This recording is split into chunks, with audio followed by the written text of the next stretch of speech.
Iran সরকার satellite internet Starlink সহ অনুমোদনহীন যে কোনো বৈদ্যুতিক যোগাযোগ প্রযুক্তি ব্যবহারে কঠোর শাস্তির বিধান জারি করেছে। নতুন আইনের আওতায় এসব প্রযুক্তির ব্যবহারকে অপরাধ হিসেবে গণ্য করা হবে, যার শাস্তি হতে পারে কারাদণ্ড থেকে শুরু করে মৃত্যুদণ্ড পর্যন্ত। যুদ্ধকালীন সময় অনেক স্টারলিংক টার্মিনাল ইরানে গোপনে পাচার করা হয়েছিল, যাতে মানুষ ইন্টারনেট বন্ধ থাকলেও বিকল্পভাবে যুক্ত থাকতে পারে। আর নতুন আইন অনুযায়ী যদি কেউ ইসরায়েল বা অন্য কোনো শত্রু রাষ্ট্রের সাথে গোয়েন্দা বা সামরিক সহযোগিতায় লিপ্ত হয়, তাহলে তাকে পৃথিবীতে দুর্নীতির অপরাধী হিসাবে গণ্য করা হবে এবং এর সর্বোচ্চ শাস্তি হবে মৃত্যুদণ্ড। ইরান সরকারের মধ্যে বিদেশি হস্তক্ষেপ, গুপ্তচর বৃত্তি এবং তথ্য নিয়ন্ত্রণ নিয়ে গভীর উদ্বেগ তৈরি হয়েছে।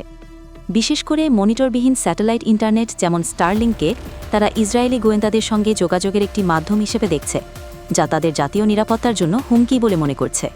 ইরান সরকার স্যাটেলাইট ইন্টারনেট স্টারলিংক সহ অনুমোদনহীন যে কোনো বৈদ্যুতিক যোগাযোগ প্রযুক্তি ব্যবহারে কঠোর শাস্তির বিধান জারি করেছে। নতুন আইনের আওতায় এসব প্রযুক্তির ব্যবহারকে অপরাধ হিসেবে গণ্য করা হবে, যার শাস্তি হতে পারে কারাদণ্ড থেকে শুরু করে মৃত্যুদণ্ড পর্যন্ত।